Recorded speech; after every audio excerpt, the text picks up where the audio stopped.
특별히 이번 주간에는 대통령 선거가 있습니다. 하나님께서 이 나라의 민족을 지켜주시고 보호해 주셔서 정치적으로 안정되게 하시고 하나님의 보호하심과 인도하심이 나타날 수 있도록 축복해 주옵소서. 이 시간 주의 음성을 듣기를 원합니다. 저희들에게 말씀해 주시고 은혜를 베풀어 주옵소서. 감사드리며 예수 그리스도의 이름으로 기도드리옵나이다. 아멘. 하나님의 말씀은 갈라디아서 5장입니다.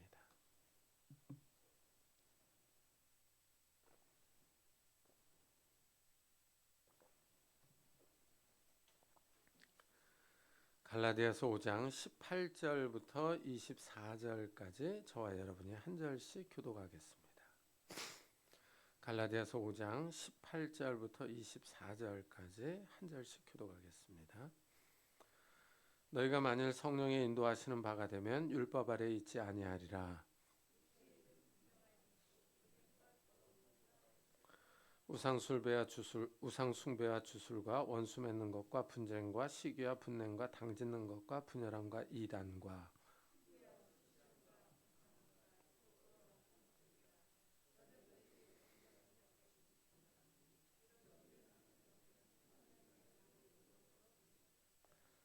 오직 성령의 열매는 사랑과 희락과 화평과 오래 참음과 자비와 양성과 충성과 다 같이 그리스도 예수의 사람들은 육체와 함께 그 정욕과 탐심을 십자가에 못 박았느니라. 아멘. 사람은 육신을 입고 있습니다. 참 하나님께서 이 육신을 신기하게 만드셨죠. 어떻게 이렇게 두 발로 걸어 다닐 수 있도록 만드셨는지 참 우리 육신이 신기합니다. 그런데 이 육체 안에 이상한 것들이 참 많습니다. 오늘 말씀은 이 육체 안에 있는 것들과 이 성령으로 따라가는 삶에 나타나는 일들, 이런 것들을 대조시키고 있어요. 이 바울은 우리 육체 안에 있는 것들, 이 소욕이 성령을 거스리고 대적한다고 말했습니다. 근데 오늘 말씀에서는 이제 이 육체의 소욕이 무엇인지를 자세하게 설명해 줍니다. 육체의 일은 현재 아니 곧 음행과 더러운 것과 호색과 우상 숭배와 주술과 원수 맺는 것과 분쟁과 시기와 분냄과 당짓는 것과 분열함과 이단과 투기와 술 취함과 방탕함과 또 그와 같은 것들이라 하고 설명을 합니다. 여기 보니까 육체의 일이라고 그래요. 이 일은 행동을 의미합니다. 그러니까 이 육체의 소욕에서 나오는 행동들을 열거하고 있는데 15개를 얘기를 하고 있습니다. 가장 먼저 이 부적절한 성적 행동을 말을 해요. 음행, 더러운 것, 호색이 여기에 들어갑니다. 이 음행은 성적 문란으로 이 매춘부와 성행위를 갖는 것을 뜻해요. 이 더러운 것은 이제 성적인 부정결, 이 도덕적인 더러움을, 그리고 호색은 방종을 뜻합니다. 사람이 참 이상해서 이 부적절한 성적 행동에 관심이 많아요. 참 이 영화나 드라마에서 빠지지 않는 주제가 바로 불륜입니다. 이 불륜이 안 들어가면은 이 드라마가 재미가 없습니다. 이 드라마가 너무 착하고 선하면은 시청률이 안 나와요. 그러나 드라마가 막장으로 치달으면 사람들이 욕하면서 봅니다. 다음 장면이 어떻게 흘러갈지 궁금해합니다. 이 사람들은 이 타락해서 이 선정적이고 부적절한 관계에 더 흥미를 느낍니다. 관심이 이 성적인 것으로 흘러가요. 다음으로 바울은 육체의 일을 우상숭배와 주술을 말합니다. 이 주술은 다양하게 있죠. 근데 점치는 게 대표적이지 않습니까? 이 사람들은 미래를 알지 못해서 점을 칩니다. 근데 신기한 거는 이 기독교인들도 점을 많이 보러 갑니다. 그래서 점집에서 보면은 이 교인들이 많이 온다고 얘기들을 해요. 참 이상하죠? 자, 그리고 여기 보면 이 우상에게 가서 복을 비는 사람들이 많아요. 그래서 이 사람들은 신에 관심이 많습니다. 신이 없는 민족은 없어요. 이 중국의 유명한 절들을 보면은 사람들이 복을 빌면서 던진 돈들이 수북합니다. 큰 석상 밑에 이 동전과 지폐가 가득해요. 그래서 날마다 이 돈을 수거하는 직원들이 있을 정도입니다. 그래서 이 동남아시아나 서남아시아에 가면은 정말 우상이 많습니다. 이 대만에 가면 거리에서 향을 피우는 냄새가 진동을 합니다. 공항에서부터 머리가 아플 지경이에요. 이 집집마다 신상이나 신의 그림이 있습니다. 그 앞에 제단을 모셔놓고 향을 피우고 있습니다. 이 신에게 돈을 태워드리는 날이 있어요. 그 날이 되면 온 동네 연기가 자욱합니다. 참 신기하게 우상이 없는 나라가 없어요.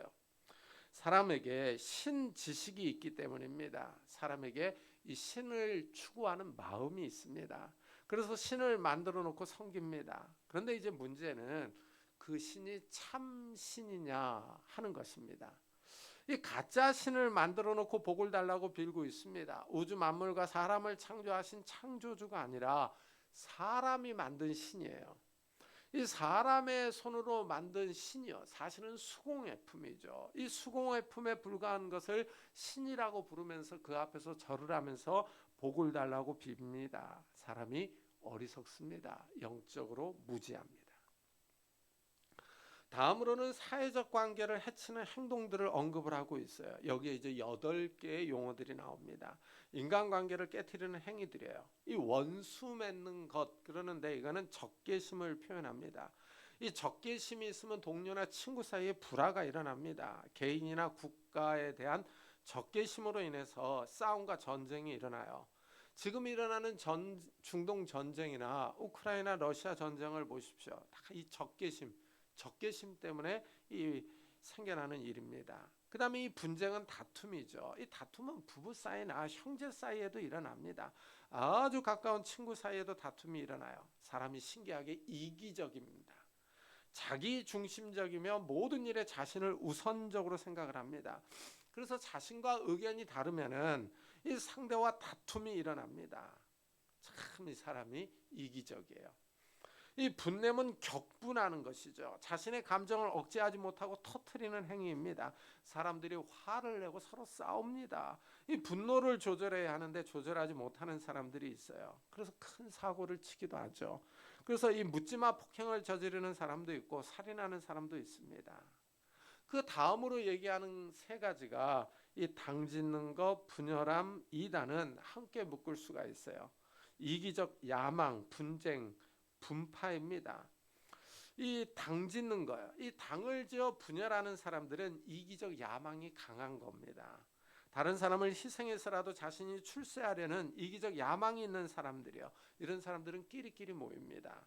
같은 편을 짜서 다른 사람을 공격하죠. 다른 그룹에 있는 사람을 비난하고 욕하면서 싸웁니다. 그 다음에 이제 술 취함과 방탕이 나와요. 이 방탕은 흥청망청하는 거죠. 사람들이 술을 마시기를 시작을 하는데 참 나중에는 술이 사람을 마십니다. 한두 잔하고 그만 마셔야 하는데 이 한국 사람들이 정신을 잃을 때까지 마셔요. 그래서 이 동남아시아에 보면 한국말로 꽐라대지 맙시다 이런 그 표가 나이트클럽에 써 있어요. 한국 사람들이 하도 마시고 꽐라된다고 그런 문구가 써 있는 게 인터넷 사진에 나옵니다. 참 신기하죠. 그래서 우리나라 사람들은 이상하게 이 주량을 물어봐요. 술을 많이 마시는 것이 자랑이 아닌데 서로 주량 이야기를 하며 많이 마시는 것을 자랑스럽게 여깁니다. 이 술 문화가 잘못된 거죠. 술 기운을 빌어서 이상한 행동을 하는 사람들이 많습니다. 이 술 취해서 사고 치지 않으면 다행이죠. 이 술 마시고 식구들을 찾아와서 행패를 부리기도 합니다. 집안에 꼭 이런 사람들이 한두 명 있어요. 그래서 결혼식이나 환갑잔치에서 보면은 이 술 취해서 이 손님들에게 시비를 거는 아주 민망한 행동을 하는 식구들이 있습니다. 이 술 마시고 의견 충돌이 생기고 싸움이 벌어지는 경우가 허다합니다. 그래서 술김에 흉기를 들고 살인을 저지르기도 합니다. 바울이 육체의 일들을 열거를 했어요. 여기서 가장 심각한 거, 하나님이 보시기에 심각한 거는 우상 숭배죠. 하나님이 우상 숭배를 싫어하시기 때문입니다. 하나님이 직접 나타나셔서 직접 말씀해 주시고 직접 써준 게 십계명이에요. 근데 하나님께서 이 직접 나타나셔서 말씀을 하시는데 가장 먼저 말씀을 하세요. 그리고 가장 길게 써주십니다. 이게 바로 우상 숭배하지 말라는 거거든요. 1계명과 2계명이거든요. 이것을 보면 하나님이 우상 숭배를 싫어하신다는 거예요. 그러니까 이 하나님 신앙의 입장에서 보면은 이 우상 숭배가 하나님이 가장 싫어하는 행동이다 라는 것을 알 수가 있습니다. 그리고 이 죄악도 경중이 있어요. 무거운 죄가 있는가 하면 가벼운 죄가 있는 겁니다. 여기에 열거되어 있는 죄들 가운데 이 우상 숭배와 간음이요, 이 음란한 거예요. 하나님이 특별히 금지하신 행동이죠. 이렇게 바울은 이제 육체의 일들을 열거한 후에 끝에 이렇게 얘기를 해요. 이런 일을 하는 자들은 하나님 나라를 유업으로 받지 못할 것이요 하고 선언합니다. 이 말이 무섭죠. 쉽게 말하면 천국에 못 들어간다 하고 못을 박아버리는 겁니다. 여기서 이런 일을 하는 자들이요, 이 표현은 그러한 일들을 행하는 사람들이에요. 이 동사가 현재 시제로 나와요. 현재입니다. 그러니까 한두 번 하는 행동이 아니라 지속적인 행동을 의미하는 거예요. 그러니까 확립된 지속적인 습관입니다. 굳어진 생활 패턴이죠. 이런 사람들이요, 하나님 나라를 상속받지 못하는 겁니다. 이런 행동을 하는 사람들은 하나님 나라에 들어갈 수가 없어요. 왜냐하면 하나님이 싫어하는 사람들이기 때문입니다. 이 바울이 열거한 육체 일들이요, 이 일들에서 흥미로운 사실은 이런 행동이 겉으로 나온다는 거예요. 행동에 초점이 맞춰져 있습니다. 우상 숭배를 하고 술에 취하고 미래를 알기 위해서 점을 칩니다. 음란한 성행위를 갖습니다. 이 겉으로 드러나는 구체적인 행동들을 정죄하고 있는 거예요. 이런 행동을 지속적으로 하는 사람들은 하나님 나라에서 제외됩니다. 겉으로 드러나는 행동 가운데 이제 인간관계를 해치는 행동들이 있어요. 원수 맺는 것, 분쟁, 시기, 분냄, 분열, 이단, 투기 같은 것들이요. 이런 것들은 성품하고도 밀접한 관련이 있습니다. 이 사람의 성품이 비틀어져 있고 왜곡되어 있는 거예요. 이 성품이 변화되지 못했다는 것을 여기서 알 수가 있습니다. 그러니까 우리가 겉으로 나타나는, 겉으로 하는 행동들이, 잘못된 행동들은 사실 이 비틀어지고 왜곡된 이 속사람, 이 성품에서부터 나오는 거죠. 성도들은 자신의 행동과 성품을 잘 살펴봐야 합니다. 한번 구원받았으니까 영원히 구원받았다고 생각하는 사람들이 있어요. 이렇게 생각하면서 계속 이런 육체 일을 행한다면은 그 사람의 구원은 문제가 있는 겁니다. 구원이 진짜인지 확인해 봐야 됩니다. 나는 구원받았으니까 이런 행동을 해도 괜찮다 하고 생각하는 사람들이야. 이 심각한 잘못이죠. 바울은 우리에게 두렵고 떨림으로 너희 구원을 이루라 하고 명령을 해요. 이 명령형 역시 현재형이에요. 과거형이 아닙니다. 구원이 완성된 것이 아니에요. 성도들은 구원을 이루어 나가는 사람들이에요. 아직 하나님의 나라가 완성되지 않았습니다. 따라서 우리의 구원도 아직 완성되지 않은 거예요. 우리의 구원은 이 육체의 부활, 이 부활한 몸을 입을 때 있고 하나님 나라에 들어갈 때 완성이 되는 거예요. 그래서 이 땅에 있을 때는 두렵고 떨림으로 구원을 이루어 나가야 합니다. 이 바울은 이렇게 이제 육체의 일들을 쫙 열거를 했어요. 그리고 나서 이제 성령의 열매를 말해요. 오직 성령의 열매는 사랑과 희락과 화평과 오래 참음과 자비와 양성과 충성과 온유와 절제니 이 같은 것을 금지할 법이 없느니라. 가장 먼저 사랑을 언급을 합니다. 이 점이 아주 흥미롭죠. 왜냐하면 앞에서 사도 바울이 율법을 사랑으로 요약해 줬거든요. 온 율법은 내 이웃 사랑하기를 내 자신같이 하라 하신 한 말씀에서 이루어졌나니 하고 말을 했습니다. 그러니까 이 성령을 따라 살아가는 사람들이 사랑을 행하는데 하나님을 사랑하며 이웃을 사랑하는 거죠. 이렇게 사랑을 실천하는 사람들이 율법을 성취하는 사람들이에요. 율법을 완전히 지키는 겁니다. 근데 여기서 이제 성령의 열매라고 얘기를 하죠. 요 점이 이 구약과 신약의 차이점을 보여주는 거예요. 구약은 시스템이 좋아요. 하나님이 이스라엘에게 가나안 땅을 줍니다. 만 20세 이상의 남자들은 다 자기 땅을 받아요. 한번 생각을 해보세요. 자기 땅이 있어요. 땅이 있으면 경제적으로 독립을 이룰 수 있죠. 그 땅을 경작해서 농사를 짓거나 그 땅에서 목축을 해서 먹고 살 수가 있거든요. 그러면 다른 사람에게 신세지지 않아도 됩니다. 먹고 살 것이 있으니까 그 누구에게도 종속되지 않는 거예요. 이 경제적으로 독립을 이룬 사람들은요, 자유롭습니다. 종이 아니라 자유인으로 살아가는 거예요. 그러면서 이제 하나님의 법만 잘 지키면 돼요. 왕정, 그러니까 이스라엘의 왕이 세워지기 전까지는 왕이 없었거든요. 그러니까 자기 땅에서 나오는 것을 먹고 살면서 하나님의 법, 율법을 잘 지키면 됩니다. 그런데 문제가 뭡니까? 사람에게 하나님의 법을 잘 지킬 능력이 없었어요. 이래서 이스라엘과 유다가 망했습니다. 이 사람의 마음이 부패하고 타락해서 그렇죠. 그래서 그 좋은 가나안 땅에서 살지 못하고 나라가 망하고 쫓겨나서 포로로 잡혀갔던 거예요. 이것이 이제 구약이거든요. 구약은 하나님이 가나안 땅을 줬어요. 근데 신약에서는 가만히 보면은 하나님이 신약의 성도들에게는 땅을 주지 않았습니다. 대신 예수를 믿으면은 의로워지고 구원을 주시죠. 그리고 나서 성령을 주십니다. 이 점이 차이가 있는 거예요. 그러니까 구약에서는 여호와의 영이 임합니다. 하나님의 영이 임하지만은 그 하나님의 영이 가만히 보면 사역적인 면에 이 많은 강조점이 있어요. 그리고 이 여호와의 영이 임하는데 그 여호와의 영이 임한 사람들이 제한적이에요. 보면 제사장, 왕, 선지자, 사사 이런 사람들에게만 임합니다. 일반 평민들에게는 임하지 않았어요. 근데 신약 시대에는 이 믿는 사람 누구에게나 성령을 주시는 거예요. 이 점이 신약의 특이한 점이에요. 구약과 이 차이가 나는 점입니다. 이 성령께서 이제 예수를 믿는 사람들 안에 내주하시면서 성도들을 깨우치며 인도하기 때문에 그래요. 그리고 성령께서 이 새 생명을 주십니다. 말씀을 살아갈 힘을 주세요. 이 성령께서 말씀을 따라 살아가도록 능력을 주시는 거예요. 이래서 신약 시대를 은혜의 시대라고 합니다. 성령을 따라 살아가는 사람들이 사랑을 실천하는 거예요.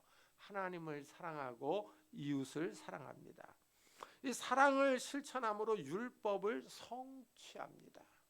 교회가 참 신기한 곳이에요. 정말 상면부지의 사람들이 교회 와서 만난 거 아닙니까 우리가요? 근데 예수 그리스도를 믿는 믿음 안에서 우리가 서로 사랑을 하잖아요. 참 이 성도의 이 교제를 나누며 이 도와주고 이 섬기는데 앞장을 섭니다. 그래서 참 이 교회가 정말 이게 특이한 곳이죠. 이렇게 성령이 임한 사람들이에요. 사랑을 실천하는 거예요. 그리고 두 번째 열매가 실학입니다. 이건 기쁨을 말하는 거죠. 예수를 믿는 사람들의 특징 가운데 하나입니다. 구원의 기쁨이 있습니다. 하나님 나라와 영생에 대한 확신에서 나오는 기쁨이에요. 이래서 성도들은 고난과 어려움을 당해도 낙심하지 않고 기쁨을 잃지 않는 거예요. 죽어도 천국 간다는데 두려울 게 없지 않습니까? 그러니까 이 기쁨이 있는 겁니다. 셋째는 평안이죠. 이게 이제 예수를 믿으면 하나님과 평안을 누리는 거예요. 이 죄를 용서받기 때문입니다. 예수님의 십자가가 우리의 죄를 씻어줘요. 이 죄를 용서받은 사람들이 하나님 앞에 자유롭게 나아가서 예배드리고 찬양하고 은혜 보좌 앞에 나아가는 겁니다. 하나님과 화평을 누리는 거예요. 이 넷째는 오래 참음이죠. 이것은 정말 조급한 마음과 대조를 이룹니다. 사람들이 급하죠. 현대인들은 특히 더 그렇습니다. 이 신호등 앞에서 조금만 늦게 출발해도 뒤에서 빵빵거립니다. 물론 우리도 빵빵대죠. 빨리 가라고. 참 현대인들의 성질이 급합니다. 근데 성령이 임한 사람들이에요. 오래 참는 거예요. 마음에 좀 여유가 있는 겁니다. 특히 이 오래 참음이에요. 이 오래 참음은 예수님의 재림을 기다리는데 꼭 필요합니다. 예수님이 언제 오실지 모르기 때문이죠. 그래서 믿음으로 인내하는 사람들이요. 예수님의 재림을 기다립니다. 이 다섯째는 자비죠. 이 친절함이에요. 여섯째는 양선입니다. 이것은 선함이에요. 그러니까 성령을 따르는 사람들은 선하고 친절한 행동을 합니다. 이게 개중에 보면 싸움닭 같은 사람들이 있어요. 불만이 가득해서 무슨 말을 해도 말투가 좀 삐딱합니다. 그래서 이 대화를 하면 약간 좀 시비조로 나오는 사람들이 있어요. 꼭 부정적으로 얘기를 해요. 참 이런 사람들은 자기 자신을 돌아봐야 됩니다. 이 자비와 양선이 좀 부족한 거죠. 참 이 선한 사람들이, 이 양선이 있는 사람들이요. 금방 덤벼들 것 같이 말투가 시비조인 사람과는 대조를 이룹니다. 일곱째는 충성이에요. 충성. 이 단어는 믿음, 신실로도 번역할 수 있어요. 이 성령을 따르는 사람들이 믿음과 신실함이 있습니다. 바울은 믿음은 모든 사람의 것이 아니라고 말해요. 이 말이 맞습니다. 믿음이 있는 사람들은 성령을 따르는 사람들이 성령의 사람입니다. 이 성령은 눈으로 볼 수 없지만 예수를 믿는 사람들에게 임해서 그들을 인도합니다. 따라서 성령이 있는 사람과 없는 사람은 구분이 됩니다. 8번째는요, 온유예요. 온유. 이 부드럽고 친절하고 온화한 태도를 말하는 겁니다. 예수 믿는 사람들이 가져야 할 특징이죠. 이 믿는 사람이 이 얼굴과 태도에서 좀 약간 좀 싸움 닦아 같다면, 그런 분위기를 풍긴다면은 우리 자신을 돌아봐야겠죠. 마지막으로 절제입니다. 이것은 자기 감정을 통제하거나 지배하는 것으로 이 자제라고 하는 표현이 더 어울릴 겁니다. 이 자제가 맨 마지막에 나오는 게 특이하죠. 모든 일에 절제가 필요하기 때문입니다. 우리가 사는 시대는 정말 유혹이 많습니다. 우리가 자주 시청하는 텔레비전이나 유튜브는 절제하면서 봐야 합니다. 육체가 원하는 대로 시청하다가는 이상한 영상들만 봅니다. 또한 경제적인 면에서도 절제가 필요합니다. 이 자제심, 절제가 없으면은 이 생활비가 계속 마이너스가 나죠. 이 기분에 따라 살다가는 파산하기 딱 좋은 시대입니다. 요즘 우리 주위에 너무 좋은 상품들이 많잖아요. 즐길 거리도 많고요. 근데 좋은 제품이라고 해서 나에게 꼭 필요한 물건은 아닙니다. 제품이 좋다고 다 손으로 집어들었다가는 카드 한도액을 넘어설 것이 분명하죠. 이 자제하지 않으면, 절제하지 않으면은 경제적인 어려움을 당합니다. 이 성령을 따라가는 사람들이요, 경제적인 삶의 규모를 알고 절제하면서 살아가는 거예요. 바울은 이 육체의 일이요, 우리 안에 있는 이 육체의 행동들과 이 성령의 열매를 대조시키고 있어요. 이 성령의 열매는 성품에 많은 강조점이 있습니다. 이 성품이 변해야 이 선한 행동이 나온다는 거예요. 그러니까 우리 속사람이 변해야 나오는 행동들이 변하는 겁니다. 이 성령께서 믿는 사람들의 속사람을 변화시킵니다. 예수의 십자가와 부활을 믿으면은 성령이 임하시기 때문에요. 우리에게 새 생명이 임하기 때문입니다. 이래서 바울이 마지막에 이런 표현을 해요.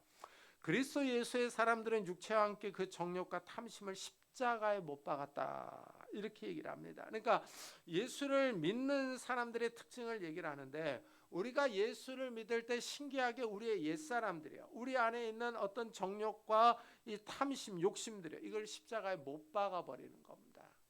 참 이게 신기하죠. 이래서 우리 옛사람이 죽고 새 사람 가운데 사는 거예요. 근데 이 옛사람이 죽는 게 단번에 완전하게 다 죽지는 않죠, 보면은요.